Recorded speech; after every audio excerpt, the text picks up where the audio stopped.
凶手用车景文的死布局，引导我们来这里救人，肯定是另有打算。这片乱葬岗，地形十分复杂，咱们又在明处，遇到事情你得千万冷静。嗯。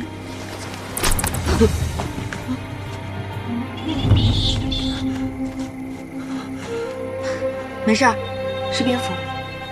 哦，哦。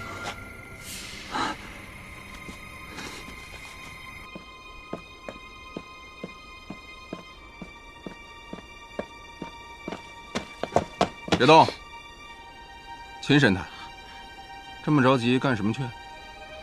唉，我还以为是谁呢，这不是专门在火车上偷东西的程天浪吗？不偷东西了，改明抢了。寻仇，明抢就明抢，还找借口。我告诉你，秦火了，别以为你躲进警察厅，小爷就不敢动你。我以为啊，咱们俩之间还上升不到仇恨的地步。哎，你应该恨的是宋队长，毕竟是他打了你，抓了你，咱们俩之间充其量就是个误会。你看这样行不行？背包里的东西你随便选几件，就当是你的精神损失费，怎么样？哎，别乱来啊！我这刀可不长眼。给你找东西，要不你来？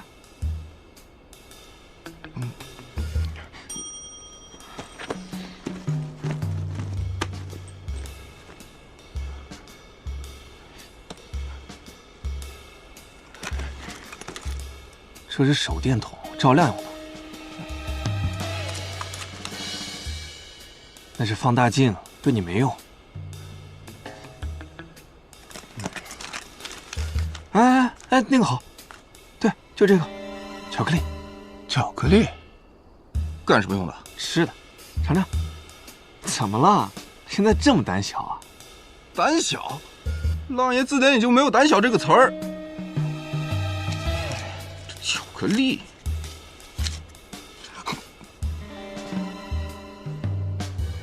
味道怎么样？嗯，甜滋滋的，嘿嘿，喜欢吗？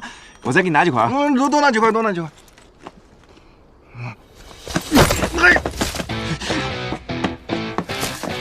起火了！起火了！站住！起火了！起火了！哎，周副官，起火了！有人抢劫！起火了！起火了！哎呀！今天幸亏遇上你了，不然就出大麻烦了。没事儿，既然已经跑了，我就先告辞了。哎，等会儿，周副官，今天恐怕需要你送我一程，我们在查案，小凡有危险。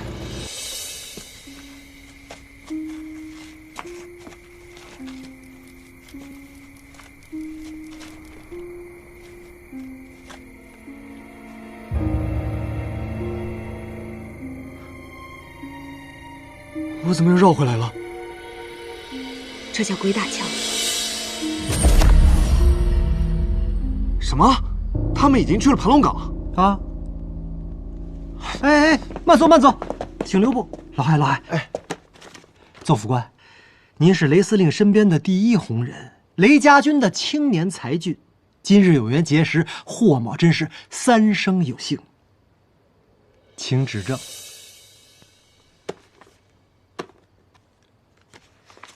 另一本是给雷司令的，谢谢。请代为向雷司令问好。慢走，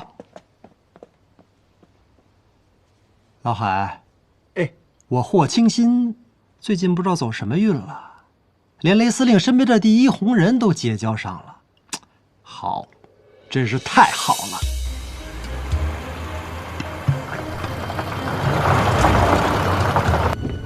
邹副官，再快点！好，我有一个疑问啊，你凭什么相信霍清新刚才说的话都是真的？如果他书中所写的鹦鹉种不是盘龙岗的话，不会的。如果我一个人去，或许有这种可能，但有你在，这种事绝对不会发生。啊，我不是恭维你。奥地利有个著名的心理学家弗洛伊德曾经说过，人的任何举动归根结底都不是无端做出来的。看看霍青青留在书上的字迹，你就明白了，工整里透着谦卑，带着膜拜的情绪，所以他怎么可能会骗你？不信，看看他平日的签名，龙飞凤舞，根本就是天书。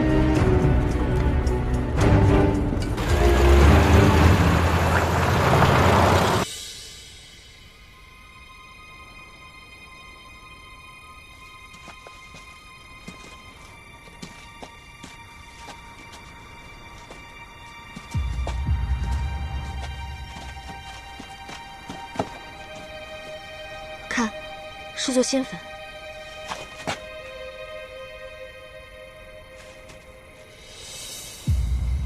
确实是做仙粉，不过什么？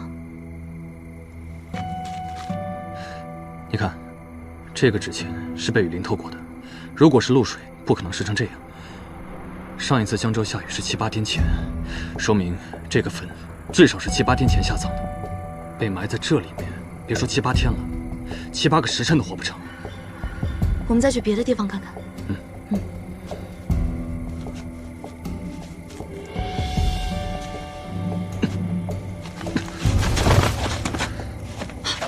宋河，宋河，你怎么了？宋河，醒醒，宋河！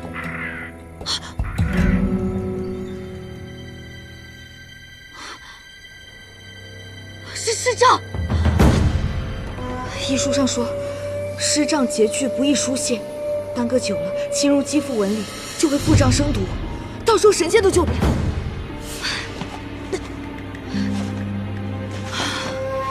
怎么办啊？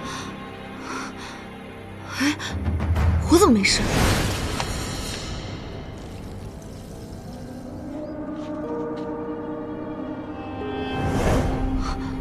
是艾草。我爹给我驱邪的艾草包还真用上了。艾草起湿润，这附近一定有。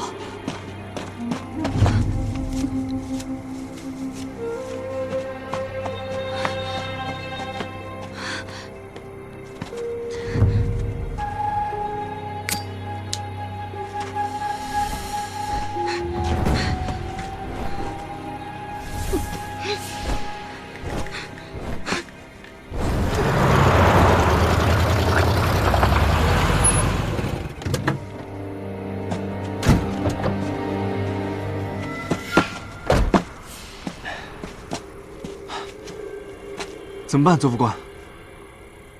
车肯定是过不去了。跑！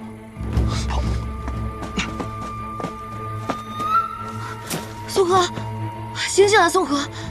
宋河，宋河，宋河，来，起来，慢点。怎么样了？好点了吗？啊？怎么回事啊？遇到湿障了。你晕过去了，湿障。宋河，大小姐，小凡，是火乐和邹进，我把他们接过来，你先在这休息一下。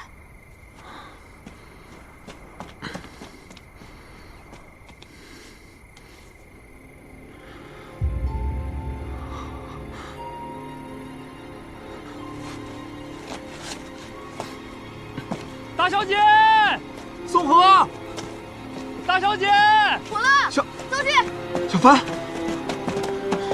你们怎么来了？说来话长。宋河呢？我们刚才遇到湿障，他晕过去了。钢琴就在里面，走。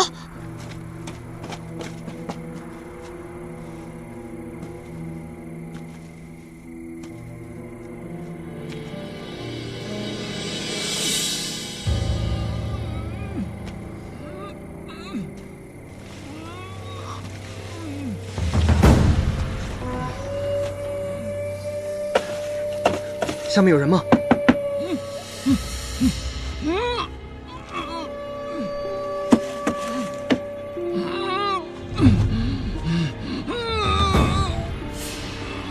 真的有人！你等一下，宋河，人在下面，快来帮忙！哎，等等，先别着急，这可能是凶手布置的一种圈套。圈套？对。几点了7点58。不行，没时间了，就算是圈套也要试一试啊。可是，在轩辕活尸里面，侦探程森就是因为时间问题才中了凶手的圈套，这也许是凶手的暗示啊。那总不能什么都不做吧？我觉得宋河说的对，我就不信咱们在这儿他能耍什么把戏。先把人救出来要紧。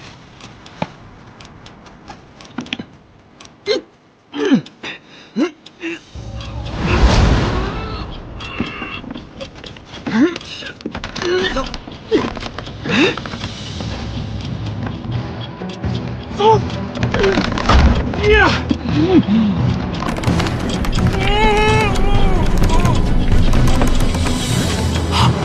快躲开！跑！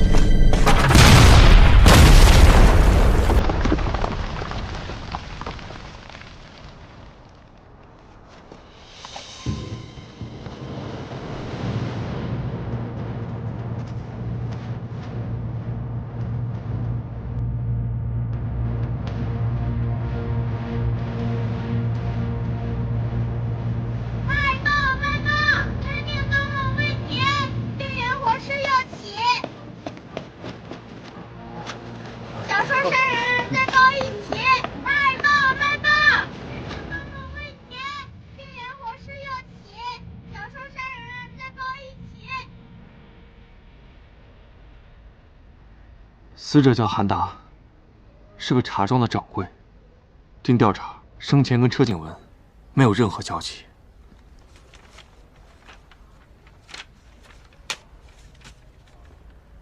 从昨晚到现在，我一直在想，如果当时我选择相信你，他是不是就不会死了？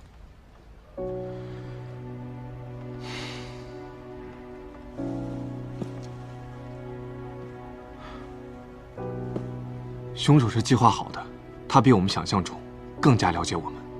听我说，如果有些事你不跟自己和解，他将会成为你背上永远的债。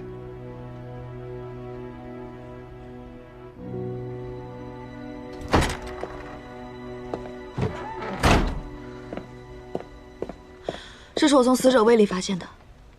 爆炸的原因查清楚了吗？尸体上我检测出了葡萄酒、硝石和黄粉。那个吊在木板上的，里面应该装的就是葡萄酒。葡萄在发酵的过程中，糖分会转化为酒精，然后产生大量的气体。密封在罐子里就会越来越多，然后产生压力。这个时候，有外部的力量加持，就会爆开，与死者身上的黄粉和硝石产生了化学反应。这就是爆炸的原因。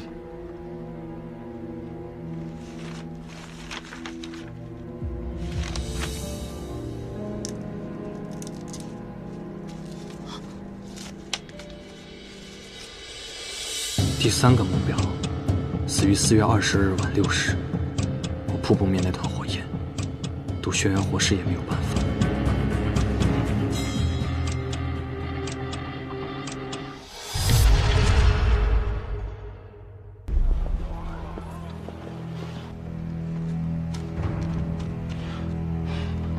凶手竟然在警察眼前杀人，这简直是赤裸裸的挑衅。这个预告相比第1个，时间变了，内容变了，署名变了，只有行文方式没改。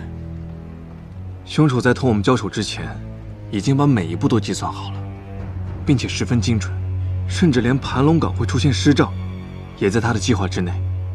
这些都表明，这个凶手他的犯罪行为是极具条理性的，他有敏锐的洞察力、超高的智力，而且以这种手法处置被害人，明显是带着与警方博弈的成分。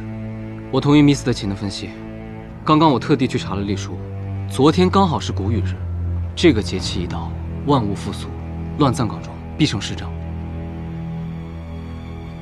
一个人选择犯罪，那必然是内心的诉求得不到满足。有的是为了钱，有的人是为了报仇，有的人是为了宣泄情感。总之，一旦当他踏上了犯罪的道路，自己的诉求都会随之凸显出来。但本案的凶手，至今都没有表现出他的诉求，这是最大的难题。没有诉求，就意味着没有突破口。难道凶手只是想让我们当旁观者？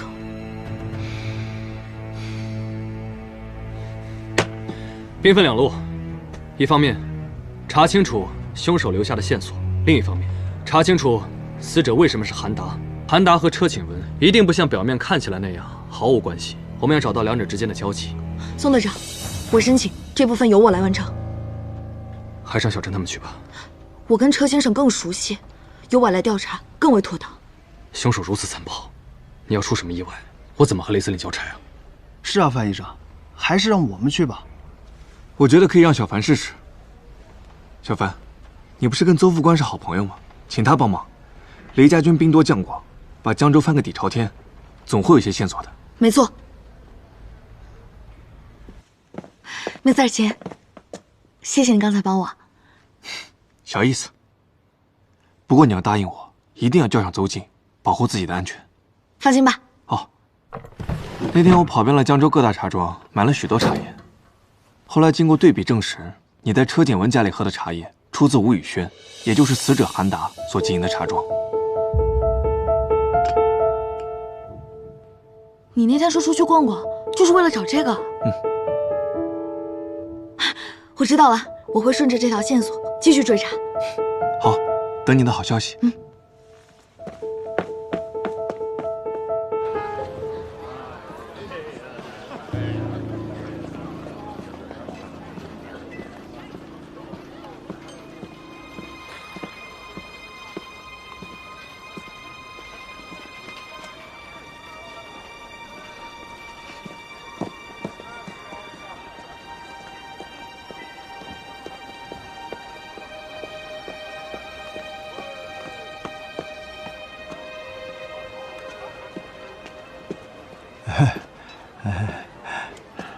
霍大作家，不在家好好写小说，跟着我干什么？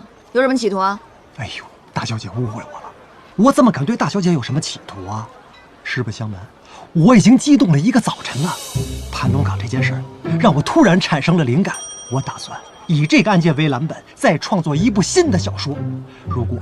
如果没有意外的话，这部作品将成为我写作生涯中的巅峰之作。行了，随便你们，爱跟着跟着。但是我告诉你，绝对不允许影响我查案。大小姐放心，我保证安分到让大小姐都想不起来我。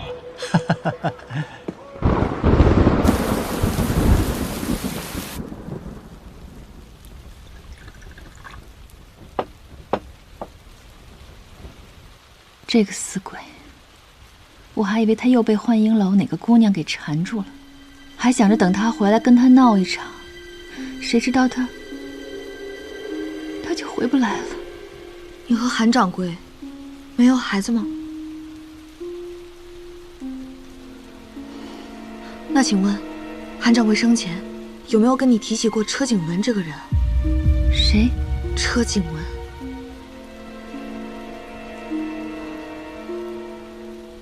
那韩掌柜失踪之前，有没有什么特别的反常举动？或者有没有什么人频繁来找他？又或者他有没有多次跟你提起过某个人？我真的想不起来什么了。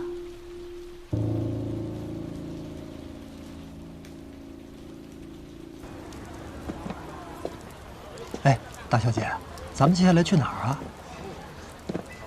这也快到饭点了，我想请大小姐吃顿饭，不能让大小姐饿着肚子查案呐。听说居上坊重新开业了，新的老板娘青瑶也做的一手好菜，要不我请大小姐去尝尝？走，走。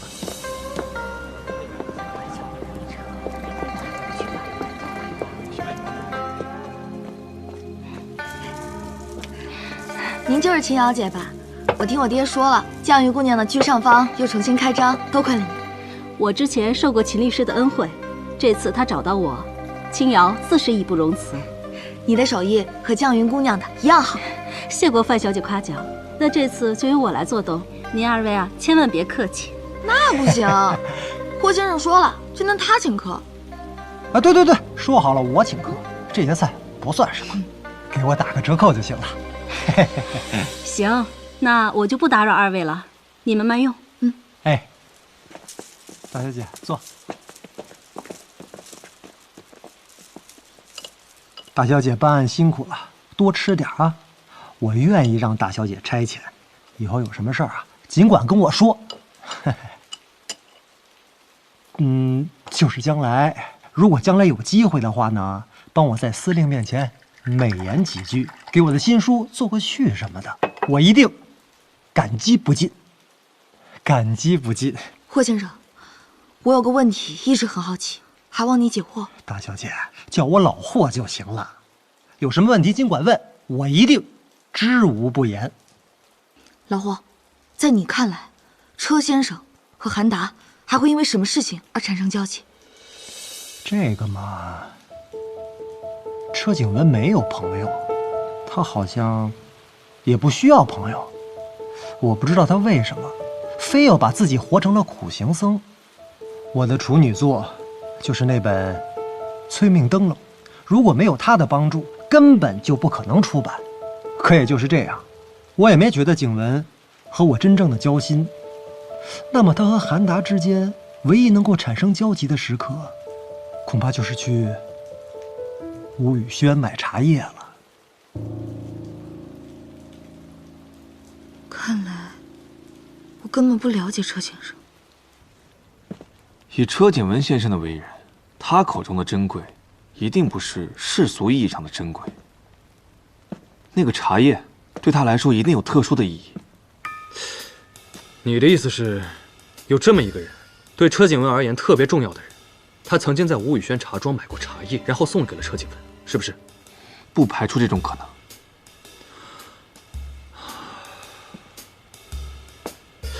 那这个对车景文很重要的人，就是本案的关键啊。没错，你现在去车景文家里，无论如何，我觉得这个人曾经一定在他生活中出现过。根据罗卡定律，不管是人或者事物，当两者相遇的时候，其结果必然只有两种：一是留下了什么，二是带走了什么。好，我现在就去。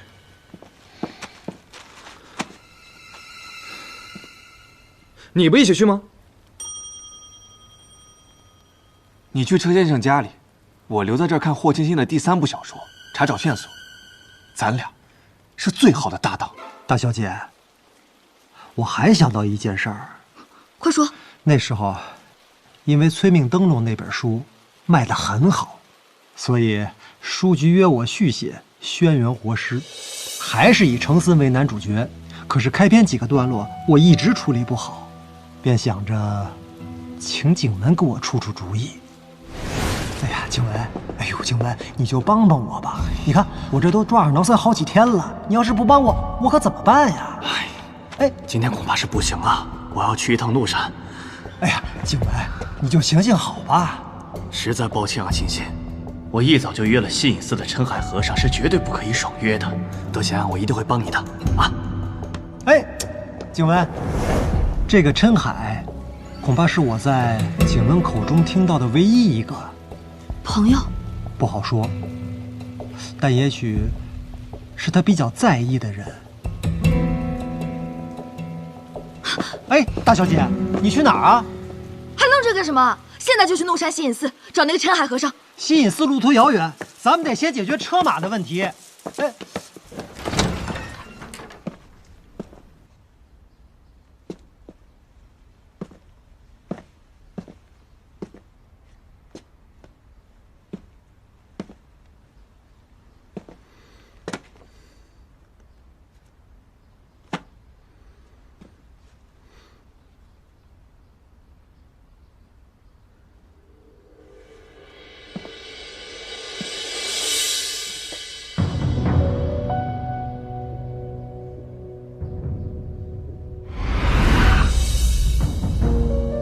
大小姐，送你去是可以，但你要告诉我去西隐寺是干嘛的吧？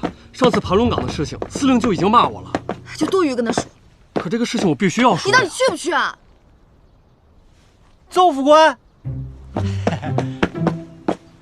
邹副官，我们又见面了。霍先生，你怎么在这儿啊？邹副官，说来话长啊，我来啊是为了我的下一部小说。行了，别跟他废话了。现在情况紧急，我们必须马上就出发。邹副官啊，在司令边上肯定是公务缠身，要不我陪大小姐走一趟？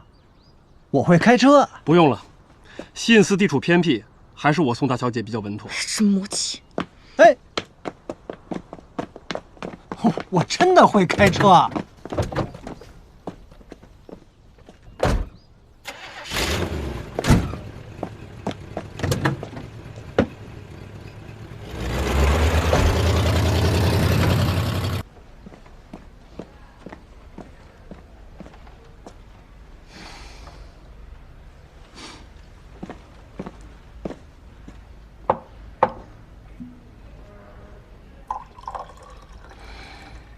王帅，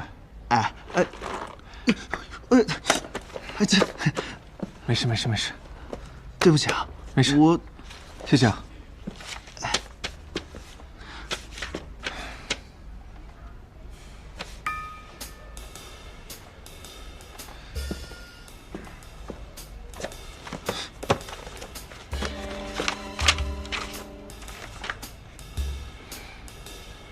看这段。程森心里咯噔了一下，这鹦鹉种向来诡异。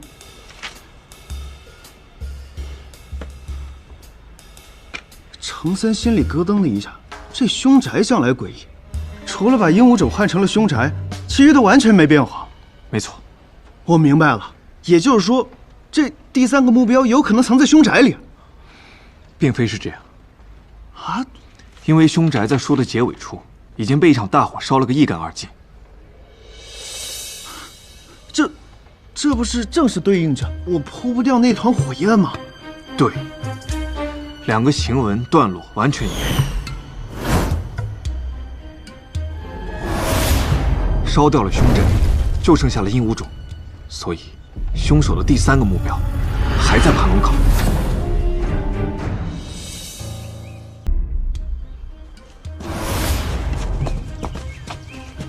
你风风火火的把我叫到这儿来，确定第3个在这儿吗？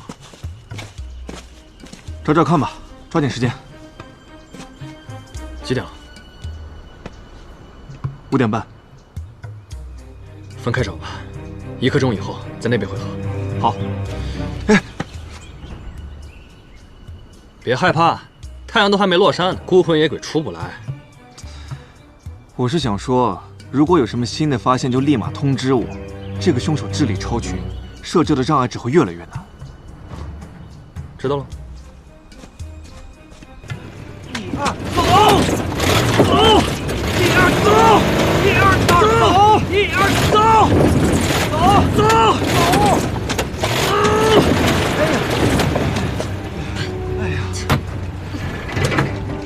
走！你们俩怎么推个车都推不出来？废物啊！再来一次啊！还来啊？行，那我来，你上去吧。那别，大小姐，我不是那个意思。你来，我推，我再推1次，不，我再推10次。使点劲儿啊！哎，左副官，再来一次，再来一次，再来一次，来，1、2，走！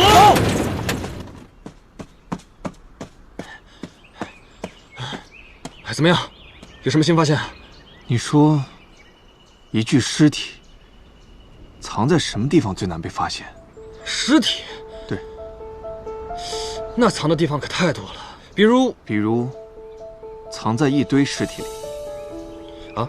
将一个目标与另外一个目标藏在一块儿，是不是也是这个道理？有道理啊。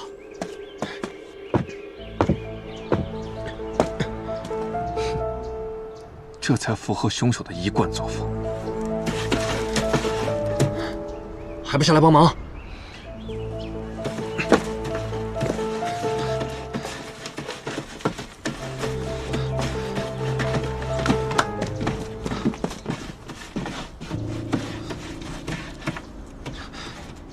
钉子。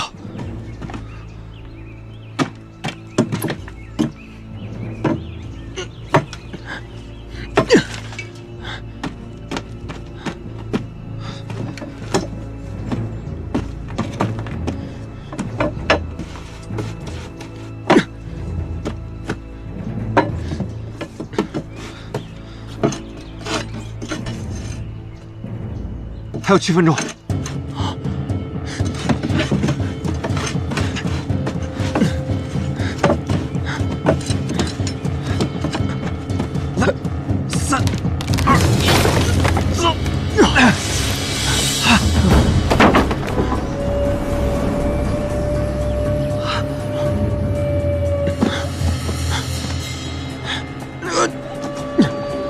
么样？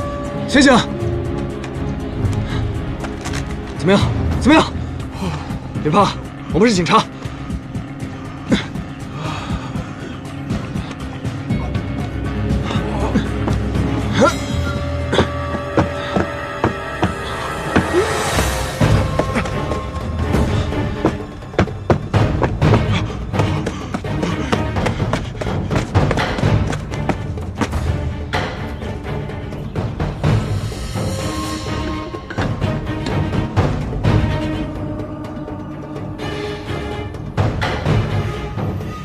夹竹桃。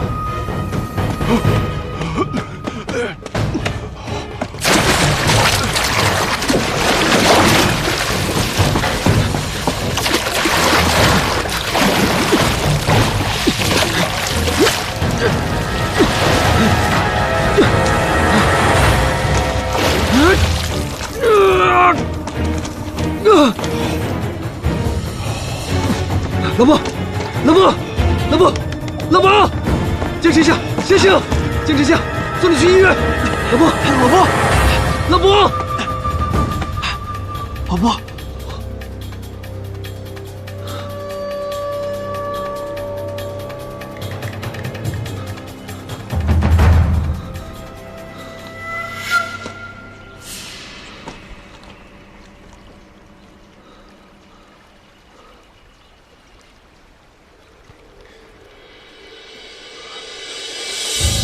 6点整。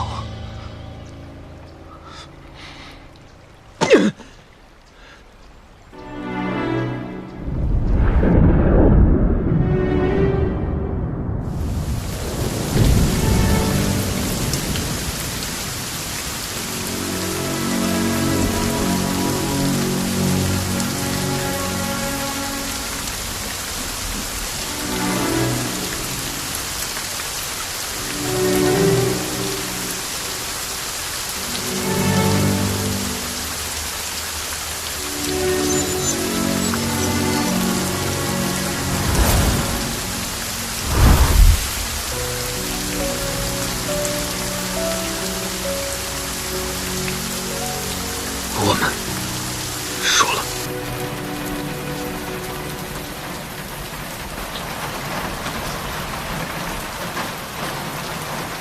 这雨什么时候能停啊？大小姐，我看这雨一时半会儿是停不了。那怎么办啊？这条路我比较熟，前面有个茶园，咱们可以去避一下。这荒郊野岭的，安全吗？行，听你的。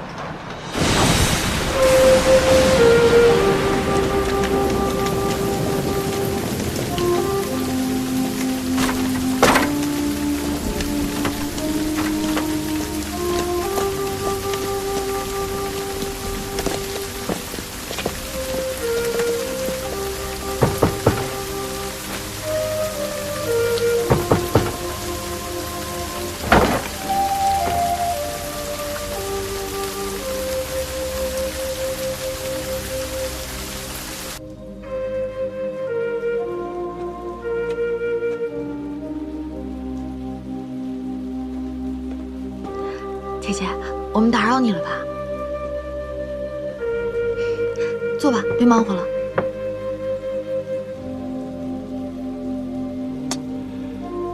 本是佳人，奈何天妒啊！霍大作家很懂得怜香惜玉呀。哎呦，这一路泥泞而来，看到这么清澈的眼神，任谁也会感慨一句：柳暗花明又一村。哼，那是不是此番场景也要写到你的小说里呀？给侦探程森也来个完美的邂逅啊！哎呦，哎呦，邹副官说笑了啊，说笑了。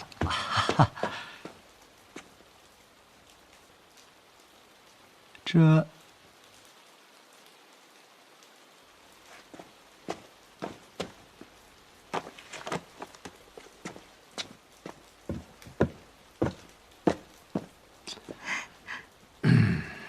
姐姐，你也喜欢老霍的小说？姑娘太爱了。我给你签个名儿吧，啊？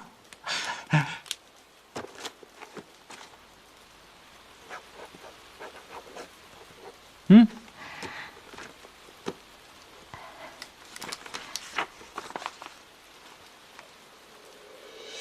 程森。哦，你是说你喜欢程森这个人？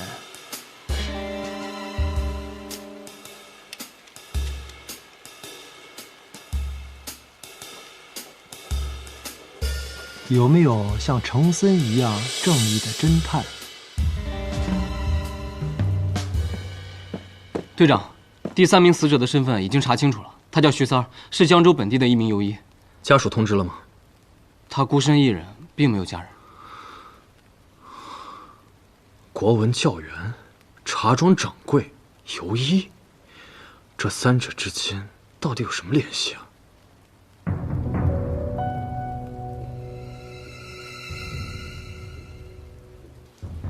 那小说呢？它毕竟是虚构的，正是因为现实中的不完美，虚构的存在它才有意义，不然谁还有闲心看它呀？啊，姑娘，今天当着真人的面不说假话，像书里的程森，至少我目前是没见过。也许以后会有啊。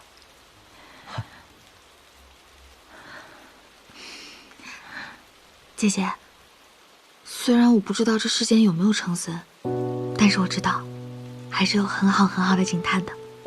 就像我的2个好朋友，他们年轻有为，一直努力与罪犯搏斗，守护着法度和我们百姓的安宁。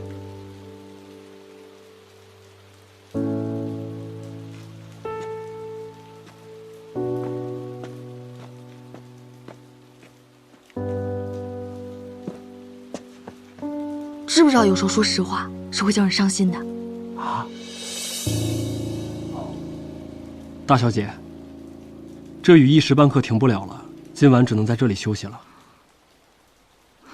那就明天一早等雨停了，我们再去西隐寺找陈海和尚。是。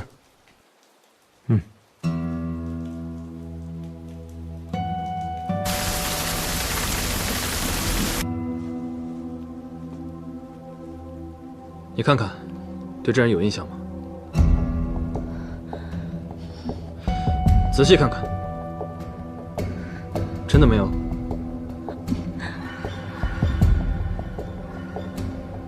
不要怕，尸体是人留在这个世上最后的信息，它会帮助我们找到真相，为死去的人昭雪。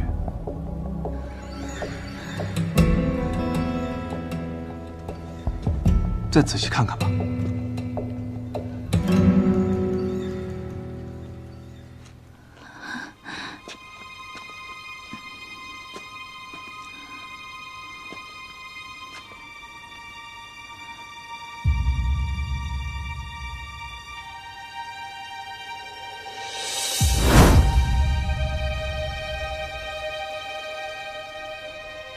这个人我见过。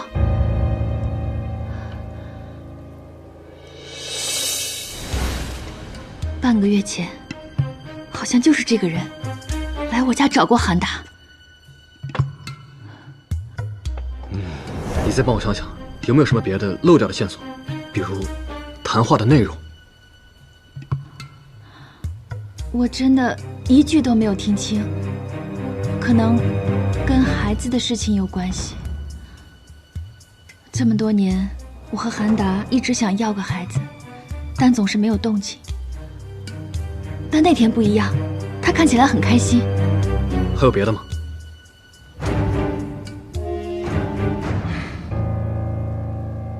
哦，对了，我还有一件事情想问你，贵茶庄的茶叶，也就是10里香，从哪儿进的货？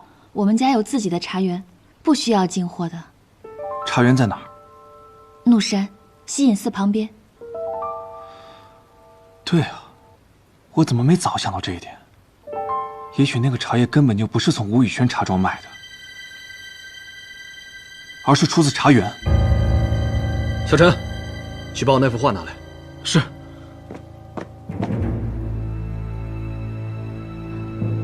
错，这就是我们家茶园。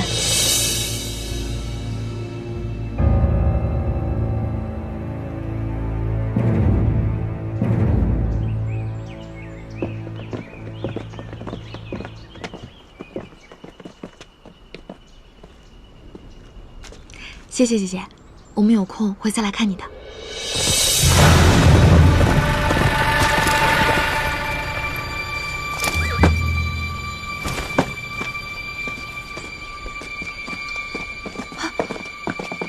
你们怎么来了？